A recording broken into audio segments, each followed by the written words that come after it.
Welcome to the Biz Coach Show. In every episode, we share information and advice for small business owners, small business leaders, startups, and entrepreneurs preparing to launch their business. Our mission is to give entrepreneurs the edge they need to succeed. If you're in need of business coaching, head over to mybizcoaches.co and book your free coaching consultation today. The Biz Coach Show is presented by Eric Whitmoyer, the owner of My Biz Coaches, a business coach, serial entrepreneur, author, and speaker, as well as David Macon, a certified professional in talent development, growth expert, writer, and small business strategist. Our guest today is Nate Peters, Global Sales Enablement Manager at One Identity.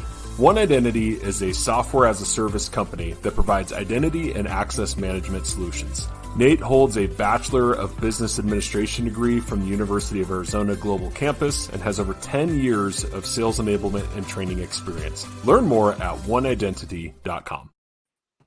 Well, Nate, it is great to have you with us. How are you doing today? Doing good. Glad to be here. Thank you. Awesome. Yeah. Well, we're excited for our conversation. And of course, we've got Eric. Eric, how you doing today? I'm doing well, David. How about yourself? I'm doing awesome. Thanks for asking. Well, great to be with you guys. And Nate, we're excited for the topics we've got lined up for today's episode. But before we get to that, I'd love to just spend a little bit of time talking about kind of your journey. So would you mind kind of sharing that with our audience? Yeah, you bet. So I would say my journey has been really split into two halves. One of those halves is training, enablement, leadership development, things like that. And then the other half has been sales. And that's kind of really where I got my start is in the front lines of sales, and really enjoyed that and had a knack for that. And, but I've always kind of had a passion for teaching and developing and seeing that kind of light bulb moment that goes off as you make connections and you teach people how to make connections. So that kind of gave me the opportunity to get into a training environment where I was able to travel and teach and do all kinds of coaching and curriculum development and things like that. So I spent a significant amount of time there doing that, kind of came back and got back into sales full cycle. And that actually led me into the more tech space, the cybersecurity world, where I reside now in an enablement role. So enablement's all about bridging the gap. You've got sales on one side, and especially in a highly technical space, enablement's a really critical function because you have these sellers who are just so good at what they do, but you have these products that are very technical. They're difficult to understand, and sales is a lot about relationships. It's not necessarily a lot about knowing everything about a very technical product.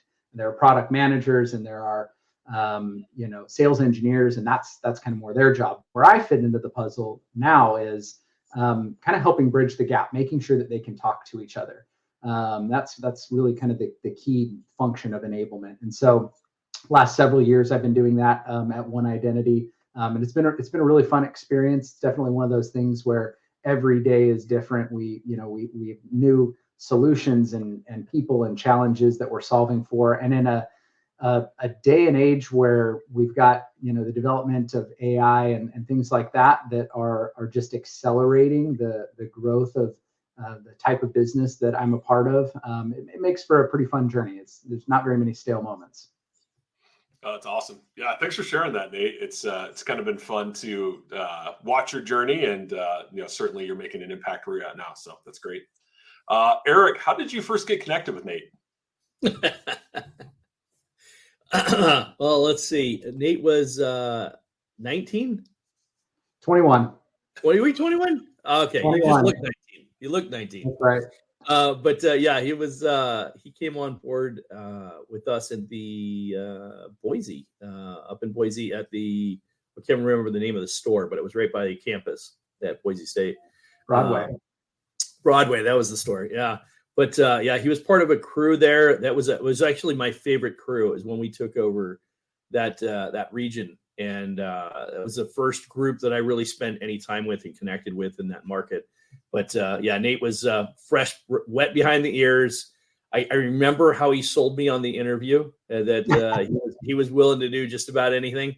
And what was it you were doing? Stereo sales or hi-fi sales or something like that?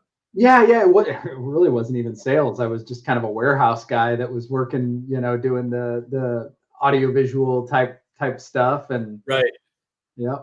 Yeah, I just remember you were so ambitious and you had so much energy and and a great personality.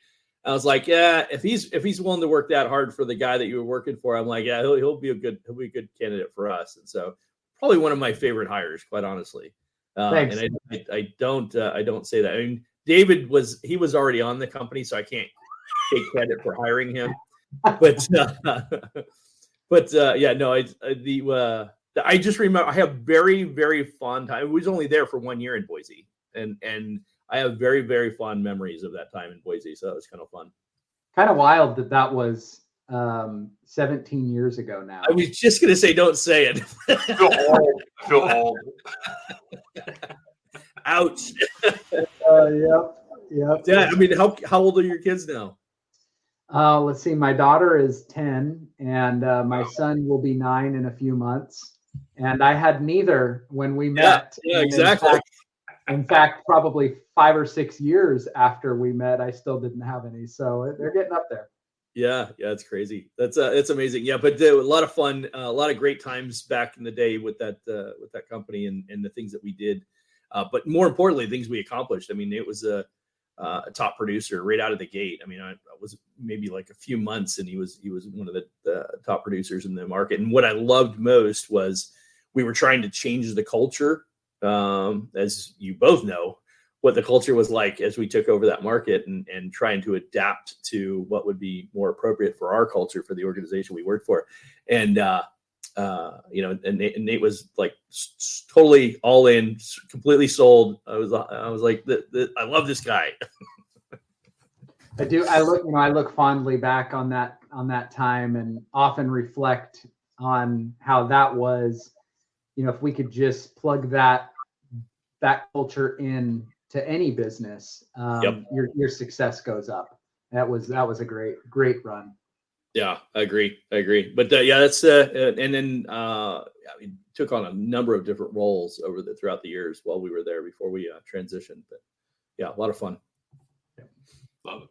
Awesome. Well, fun look back. And Nate, I appreciate you sharing your journey with us. And I was wondering, can you tell us, obviously that journey led you to One Identity. Can you tell us a bit about One Identity and what they do? Yeah, you bet. So, we've thrown the term cybersecurity around, and I think we'll probably, define that here shortly. But it's a big umbrella, and I think a lot of people don't really understand what that is and how many different types of businesses fit into that umbrella. So One Identity, in a nutshell, is we provide identity and access management. That is not at the individual level. And what I mean by that is a lot of people, when they hear identity management or identity security, they think like a LifeLock. They think, the app on your phone that keeps somebody from taking your social security number, something like that. And that's, if you have that understanding, you could kind of magnify that across an enterprise. And that's what we do, obviously up to the enterprise level, and then all the way down into a mid-market small business type of experience as well. So in a nutshell, it's identity and access management. But what does that mean? That means making sure that the right people have access only at the times they need it to the right programs. And that kind of sounds a little bit simple, but when you think about, an organization that maybe has a couple thousand employees, there's a lot of entry points for a bad guy to come and say, I want to take your data. I want to take your customers' information. I want to do X. And so it's a pretty serious thing. It's not this Star Trek future type of thing that we don't need to worry about. It's here right now. And so what we do is provide that type of access management to both the individual and organizational level. That's awesome. And Nate, earlier you mentioned something that kind of resonated with me, and I think is a reason why we thought you'd be a great guest to talk about this, is you have a highly technical solution, but you have small business owners that may or may not be technical in their understanding of those things. And so I think it's great that you can, I don't want to say simplify, but make it easy to understand how these solutions fit that small business. And I think maybe we start with what you just mentioned, which is how to define cybersecurity. So when you're talking about it, or you're training on this, or looking at sales enablement around this topic, how do you define cybersecurity? Yeah, I was thinking about this before the episode, and three words come to mind, and we can kind of expound on that. But it's safeguarding sensitive data. That's really, in a nutshell, what cybersecurity means. Now, if safeguarding sensitive data is our umbrella, there's a lot of stuff that goes into that underneath. It's a process of protecting people.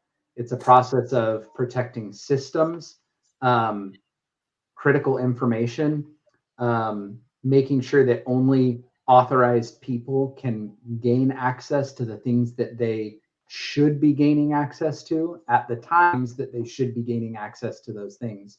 So that's kind of what identity and access management is. But if from a simplified version for the small business entrepreneur understanding perspective, it's safeguarding sensitive data. It's making sure that the things that are important to you and your business are protected. That's really, in a nutshell, what cybersecurity is. Yeah. No, I think that's really important, right? Especially if you're in a business where you're dealing with sensitive information. I think about, anything from bookkeepers to doctors' offices, right? And anything in between. And that data, some of it, there's government regulations around and things like that, and all that needs to be protected. So I think it's really critical to think about that, especially for a lot of small business owners. But I'm kind of curious, it seems like kind of a broad topic. Are there any specific categories or components within cybersecurity that business owners should focus on? Yeah, so I can tell you kind of the more broad topics that we focus on, and then from a small business owner perspective, we kind of narrow that down. So there's really, I would say, 4 key components to what we do, and some of this is going to be technical jargon. But the first one is privileged access management. You'll hear in the cyberspace, you'll hear that referred to as PAM, and that is software that allows a user to pick and choose who has access to what and when. And again, I'm probably oversimplifying it, but privileged access management, identity governance. So that is the governance of, and I'm going to say identities, which seems obvious, but identities doesn't necessarily mean a human person. That could be something else. Access management, which is probably the most familiar thing that your listeners will kind of already be experiencing. Anytime you log into a Gmail account from from a new device, you are experiencing access management, because you're going to get a pop-up on your phone that says, hey, we noticed that you're trying to log in. Is this you? And you're clicking, yes, it's me, or no, it's not. That's access management. And so most folks are probably, not even by their own choice experiencing that. And that's just an absolutely massive market. So probably some experience already right there. And then the last one is really Active Directory governance. And there's some overlap between that and identity governance. One identity is what I would say the 800-pound gorilla in the space of Active Directory management. So your Active Directory, if you work for a kind of a corporate entity and you log into Outlook, you have an address book there, right? And you can start typing in an email, and Outlook seems to kind of know already everyone in your organization. You start typing the first 3 letters, J-O-H, and now I can see there's 70 Johns in the organization. That's by power of an Active Directory that's saying these are the people. And so that's kind of the the fourth kind of main component. Every entity in the cyberspace probably would define it a different way, and even specializes in different things. We've got competitors who they only specialize in one of them. You take access management, for example. A big competitor is Okta. You might have heard that name before. That's in a nutshell, kind of all they do. They do access management, which is your single sign-on and multi-factor authentication capabilities. And One Identity is a little bit different because we have this vision of a unified identity platform. And what that means is all of those different solutions kind of converging, coming together, making it easier on the business owner to not manage multiple vendors providing different levels of access and capability, being able to do it all in one place. And that's kind of our vision and where we see the market going, and hopefully are there to capitalize on those needs. Yeah, I was gonna jump in there. That's one of the things that I find with the clients that we engage with. That's one of the biggest challenges, is that, to your point, there's multiple vendors that they're trying to solve for different pieces, as you outlined those four key components, and they're trying to solve for each of these different. And you have different vendors because you have, let's say, for instance, you have your internet provider, right? They've got their firewalls or whatever, and then you've got your operating system that you use, and that's got its fire, and you've got all these, and none of them seem to connect with one another. If you bring in an IT solution, you bring in an outside IT solution, then you buy their computer package and their cybersecurity package or whatever that is. Even then, that's often a patchwork of different services that they're working with, right? They use this for this, and they use this software for this, and so part of the problem is, and then worse yet, and this is, and Nate, we may have had this conversation before, but one of the interesting challenges that we struggle with as a business coach is many of our clients are really good at what they do. They're not so good about a lot of the other things that go on in the business. Like they're not trying to build out email drip campaigns, and they're not trying to build out. They're not doing web edits, and they're not. They're running their business. They're running their day-to-day businesses, and all of this stuff. If they have employees and they have computers, they've got cybersecurity challenges. They've got to manage to, and what we often find is that they have no perspective of any of the things that we're talking about. And to what degree that they might be familiar, it has something to do with some kind of sensational newsworthy thing that they saw, and they're heard about some company getting broken into or whatever, and it costs thousands or millions of dollars, tens of thousands or millions of dollars, whatever the case may be. But that's to the extent of it, and it's almost like what you had mentioned earlier on, which is, it's something in the future, something I don't have to worry about. I'm too small to worry about it. And ironically, we see more and more of our clients getting hurt by these scenarios, and they don't know and they don't understand. And then some guy comes in and sends them a bill and says, this is everything you need because this is what you have to do. And they don't get it. It just doesn't resonate with them because they can't appreciate all the different things that they're trying to solve for. And that's probably one of the biggest challenges. And quite honestly, why I believe that we continue to see, the hackers are getting better by the day, right? And they're continuing to find different ways to get around these solutions. But it's also, and I think you kind of alluded to it, it's also the bad word, but it's the ignorance, not knowing, not understanding why they need to do these things that they need to do, and why these business owners are constantly getting hurt like this because they don't get it, they don't understand it, and more often than not, when somebody comes to them and says this is what you need, they're just like, you're just trying to gouge me for more money, right? Because it's like they only have so much money, and they're constantly getting pulled in one way or another. And so, for instance, they'll ask us as coaches, where does this rank? I've got so much money to spend every month. Where does cybersecurity rank in all the things that I need to be worried about as far as where I spend my money, right? And so I'd be curious, Nate, just a thought on that, because I know you work with probably slightly bigger companies than we tend to, but even with that, it's the logic's still the same. So I'm kind of curious of what would you say to somebody who would ask you a question like that. Yeah, it's a great point, and it's actually it's good to hear you say that, because I was I'm not in the front line. I'm not the one that is talking with customers, pitching deals, fixing the problems in our solutions and things like that. So to some extent, I'm somewhat disconnected with what the real prevalent issues are.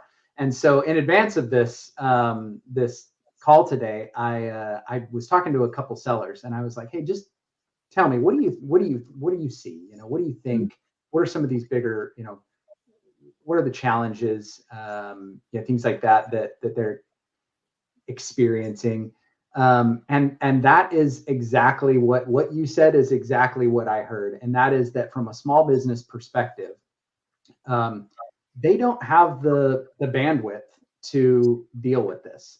Not only do they not have the technical expertise or know-how, oftentimes they don't have the budget to address it until it becomes a reactionary thing versus a proactive type of a which costs substantially more.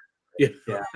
Yeah. Right. Yeah. Because you don't have a plan. You're trying to tackle somebody as they're running into the end zone, and you didn't play defense all along. So it's right. It is really challenging. What I would say to that is it is not a matter of if, it is a matter of when. And we get to the point where we kind of talk about some of those the myths of cybersecurity. And I would say that that's probably one of the most prevalent ones, is that I'm not a target.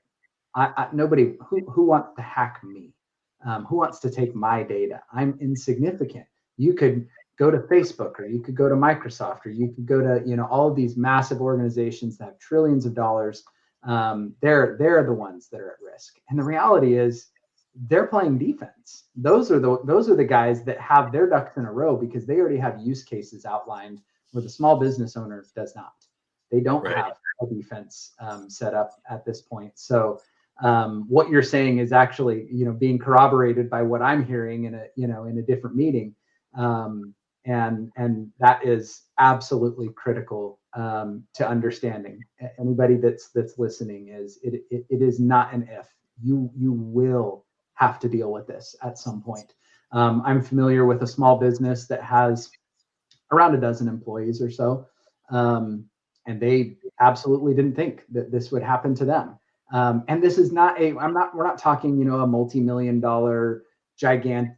We're talking just the American dream type of business. Somebody that had a vision, had a dream, wanted to do this thing, pulled themselves up, was able to have enough success to hire a few employees, and then, wow, I have to address this issue now, because I didn't think this would happen to me.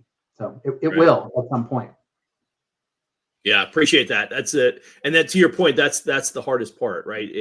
I don't have the bandwidth to take. I don't have time to sit and read about all this data and understand this information. As a coach, that's like one of the solutions that we try and provide for. And I certainly don't have the depth of breadth of knowledge that you do in the space. But at least on a high level, I can say, yeah, it's something you should probably consider, because the last thing you want, we were actually, I think you and I in a previous conversation mentioned just the simple idea that you might have credit card information in your POS system. Mm-hmm. Depending on how if it's an offsite scenario or whatever the case may be. But I'd mentioned to you that I have a client that actually that's what they were doing, and I'm like, oh, please stop doing that right now. let's get a better solution. Let's outsource that, whatever. But no, don't be holding credit card information in your point of sale system. Yeah, and you certainly don't have to be in a high risk sector to be a target either. It's not just an accountant. It's not just a bookkeeper or somebody that has a lot of financial records. You could be selling widgets on eBay, and if your business is doing well and you have data that's very, very easy for someone to exploit, then why would they not do that? Right. It just makes sense to them. The other targets are going to be a much more difficult, extensive experience for them. versus the small business owner, or the not quite the enterprise level type customer. They're just much easier to exploit. So bang for your buck if you're a hacker. It kind of makes sense when you think about it and break it down. Yeah, I would literally just liken it to the idea that I could go after the big enterprise company, and it might take me a year to crack the code and get in there and do whatever it is that I do to get the payday that I get. Or I can just knock off one a day on these small business owners and probably make as much or more money doing whatever or however it is that I'm doing it. Right. I mean, it's just that it's that much easier when they're not prepared. Yeah. And they don't have any resources to fight you. The small business owner, generally speaking, what do they do? They wouldn't even know where to begin. Candidly, I wouldn't know where to begin either. If somebody stole my information, who do I call? The cyber police? Like, I don't know what to do. I guess you'd probably call your partner in that case. Your identity, and access management provider, and game plan with them. But there's no resources. If you go try and crack Facebook, you can bet that there's going to be resources. Not only really brilliant people there to try and play defense and stop you, but brilliant people to get you out once you got in. And then you got to deal with a team of lawyers and people that are going to hunt you down. I mean, that's scary. It's probably a little bit easier to exploit the little guy than the big guy. Yeah, valid point. And I think I appreciate you saying that, because I think that's really important for the average small business owner to hear, because that's exactly it. They're like, well, I'm not a big target because I don't have a ton of this or a ton of data. I don't have a ton of money. I don't want to process it. No, it's because you're easier to target. And that's why it's more likely that you're going to get hurt. Yeah. Appreciate that.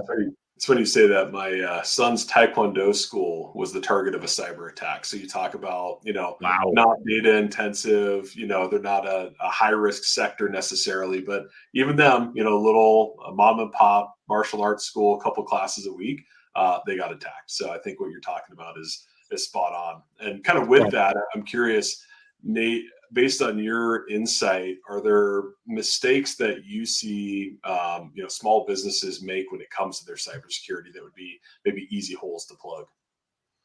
Yeah, I wrote down a couple of points, kind of thinking about that as a question. And again, I'm a little bit disconnected from what would be the most common frontline issues. But based on the experience I have and the conversations that I'm privy to, I would say a couple of things. Number one, we already covered this, but it is worth noting again, is that this belief that you're not a potential target. You've got to, it's so reactionary. It's not, you just have to think more proactively, putting together an actual playbook of how you're going to handle this, again, not if, but when this happens, what are we going to do? We have a fire escape plan. We have a power outage plan. We have a first aid kit. I mean, this is really has to become second nature in your business to really to really limit the potential fallout when this does happen. Another thing I think is, cybersecurity and threats like this is not really a new thing, but that it's kind of like a buzzword. When you say my son's Taekwondo school got was a victim of a cyber, nobody would think that would happen. And you would, for some reason, we think that this only happens on a big scale, that it's only these big government entities and massive conglomerates that have to deal with it, and that's just not the case. So I think a mistake that many people make and that's easy to fix is to scale back your belief that this is beyond your reach. There's also a belief that I bought a new computer and that computer has antivirus on it, so I'm safe. and it's certainly a good thing to have. Antivirus is great, but I think, and again, I'm not a hacker and I don't know exactly how all that works, but I'm fairly confident they get around antivirus. And I'm fairly confident that is a great deterrent, but it is not something that is a steel curtain that you can't get past. So keep that stuff updated, obviously. But the best thing that you could probably do as a small business owner right now is to partner with an organization like One Identity. And to Eric's point, we have some massive customers that are big enterprise type organizations. We've also got some smaller customers that we love to grow with that are not the huge enterprise. But find a provider that can give you some of the basics. And some of the basics, probably the easiest starting point, is that access management. How are your employees logging in? And what information do they get once they do log in? You're never going to really, most likely, eliminate the password.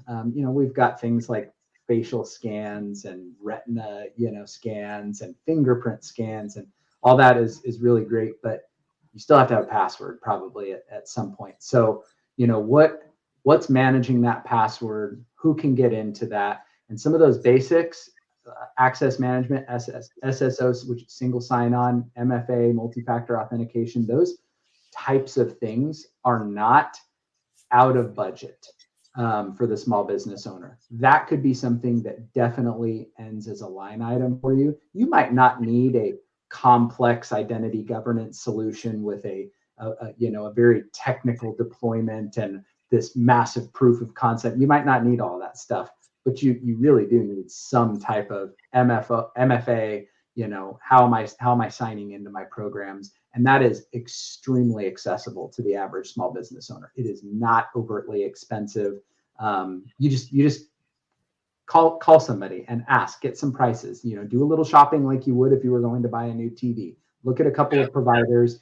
Talk to them. Use you're a successful small business owner for a reason.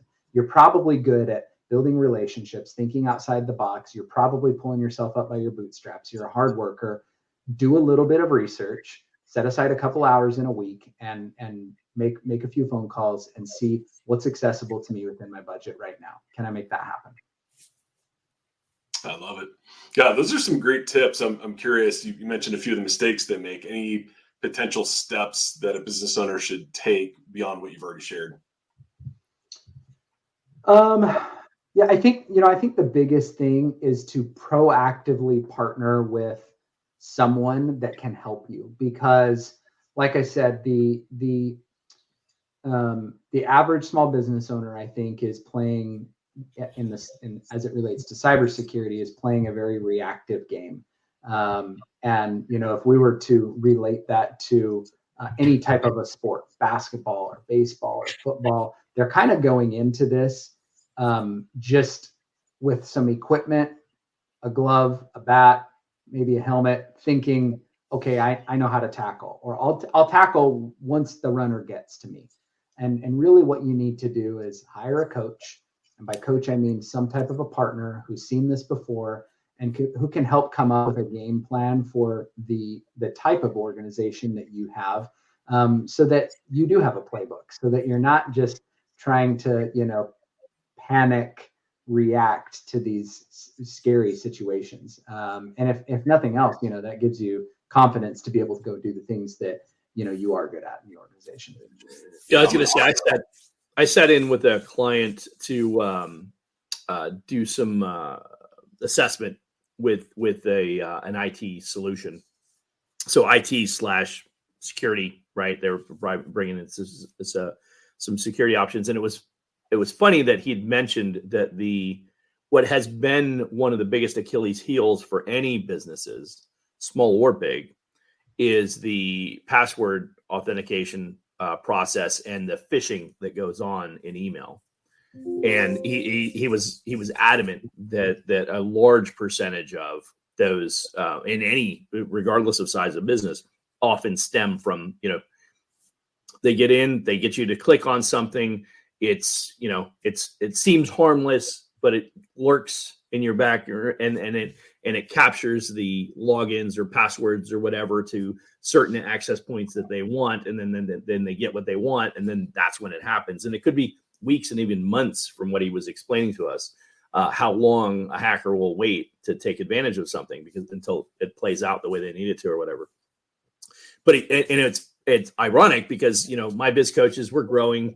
We just added a few more coaches this year. And what's interesting is that the bigger we get, the more that I do, the more prevalent I am online with LinkedIn or whatever, the number of phishing emails that I see coming through. I personally manage about 4 different email accounts, and I am amazed at how much I get. I'm like, and then every once in a while I'm like, oh, I almost would have opened that because it's hey, you've got an invoice, or you've got, somebody's trying to send you money, and it's literally, you look at it and you're like, oh, I'm not expecting any invoices. And I'm like, wait a minute, I'm not expecting any invoices. So before I click on that email, but it's, and I'm like, there's, some other, and I'll probably get 2 or 3 a day now. Yeah. Not that long ago, it was maybe once a day, once every other day. Now I'm getting 2 or 3 a day between the different emails that we manage and the scope of the business that we're getting to. And it's the same thing. It's invoices. It's you owe money here. It's, click here to pay. And I'm like, wait a minute. No, that's not, what is that? Yeah. But go ahead. I would say I appreciate you calling that out, because that's something that's so commonplace for me at this point that I didn't even register that was kind of an obvious answer to what the average small business owner can do, is to institute some type of phishing policy, and not only policy, but education. There's a company called Know Before, KNOW, and I think it's the letter B and the number 4. And that's what they do. Their whole business is providing phishing education and also phishing simulations. So there'll be simulations that that a business can do, and we do this. And I'm always clicking fish, and then I get this nice little pop-up that says, "Congratulations, you have successfully clicked a phishing email that was simulated by your organization." And I'm like, yes. I've seen some demonstrations, real-time demonstrations with CEOs on stage that think that their organization has been adequately trained on how to spot a phishing attempt, and a hacker will get up and simulate an attack and then watch real time as all of this guy's employees are clicking on that link that was just sent out. Wow. And I also know small businesses that have instituted these phishing simulations, and it's just a great muscle memory thing to kind of hover over that sender email, see if it makes sense, and really take a second to pause before you start opening things. Because to your point as well, a lot of this stuff is not a instant fallout type of a deal. Someone might leave a USB on campus at a university and hope that somebody picks that USB up at some point and plugs it into a computer that is on the university network. And now they're connected, and maybe that takes a year, maybe it takes 2 years. And so sometimes it's just a waiting game. You just got to continue to keep your defenses up and try to adapt and evolve with a very rapidly and evolving market. Wow.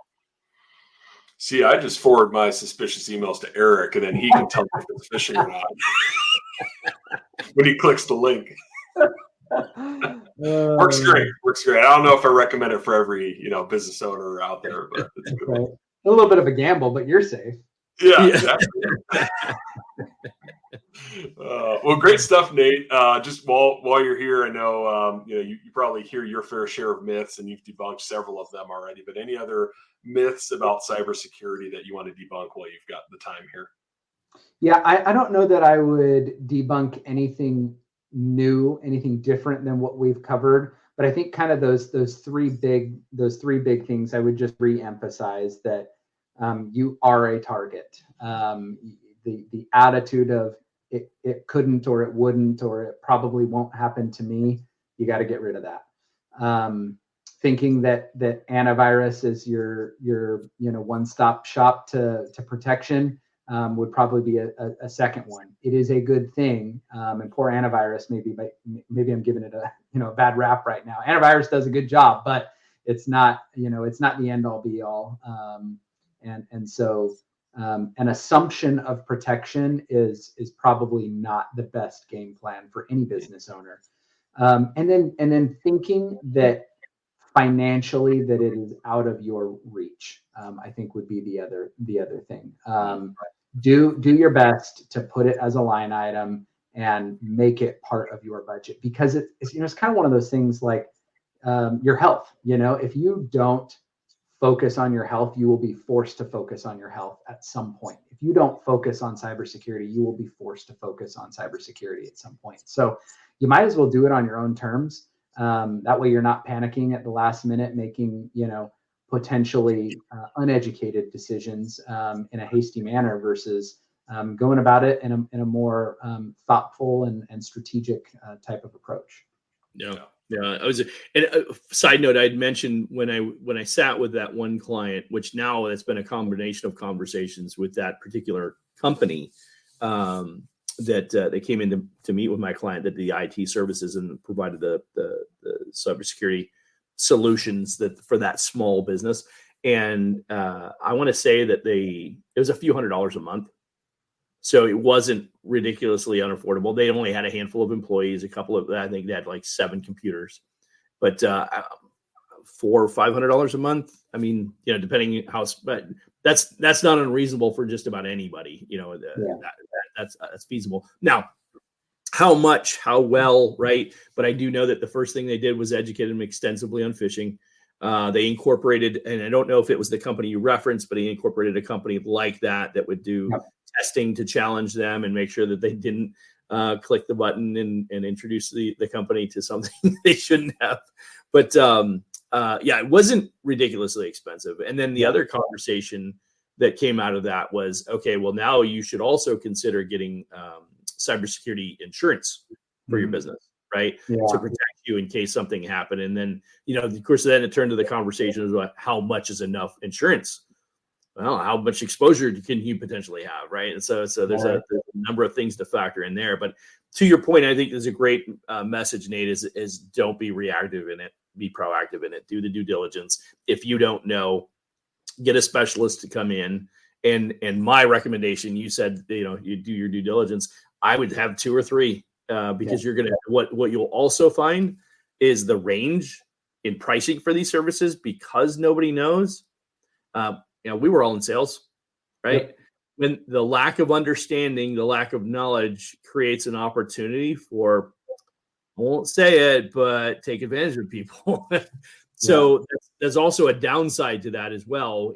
Pay attention to what when somebody says this is what you get for this amount of money, compare that with 2 or 3 others and at least have a benchmark idea of what to expect for those services relative to what you're paying, because that's another piece. Without that balance, if you take the first person that comes in, you have no idea whether or not you're paying more or less than you should be for what you're getting, or for that matter, the quality of the service that you're getting. Yeah. You bring up a great point with cyber insurance that we haven't even discussed yet, and that is, an extremely complex acquisition that is constantly evolving. And cyber insurance this year, you might have to have some type of access management solution. So maybe the branch of One Identity that does access management is called One Login. So maybe you have to have a One Login solution so that when your employees log in, they're getting authenticated in a variety of ways. They only have access to a certain amount of programs that you choose their visibility at. But next year, cyber insurance says now your business has to have a privileged access solution, and to have a partner that knows that that's a common thing, that you might start out with just this need, but next year your premiums go up if you don't have a privileged access solution. Then how can you possibly go to battle against these very, very sophisticated people with constantly evolving technology if you don't even know what to plan for? So that's why I think it goes back. Cyber insurance is such a good point to partner with somebody like a One Identity, or to your point as well. Yeah, call around, see, make some appointments and chat with some people and see who is willing to partner with you and who's willing to provide information like that. Yes, we deal with cyber insurance all the time. We know that they're going to ask you to have an access management solution deployed. We also know that in 6 months that you're going to have a privileged access solution deployed, or at least you're going to have to be in some type of dialogue about acquiring it, because some of these deployments, depending on the vendor that you're working with, they could be extremely complex, they could be extremely lengthy, obviously they can be extremely expensive too. So that's another huge one as cyber insurance becomes more prevalent. Awesome. Appreciate that. Well, it sounds like a lot of solutions there. Just as we're kind of wrapping up here, on behalf of One Identity, are there any specific services that you would recommend for small business owners? I think that the great entry point right now is an access management solution. So our One Login product, it is extremely affordable, and especially when we're talking about a small business that might not have that many users needing very many licenses. It's extremely affordable. We are also in the midst of the end of next month launching a new mid-market focused solution that I think will be really, really handy and a big need for a lot of more kind of small to medium-sized businesses. I can't share all the information about that yet, but we do. We're excited to be privileged access management has been this big thing for a long time, decades.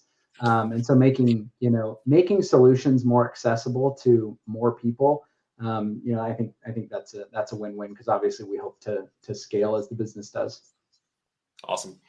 And anything else that you want to share about either kind of the ideal client for One Identity or One Identity in general? Yeah, it's a good question. One Identity is, to my knowledge, the only vendor in the space that has a unified identity solution.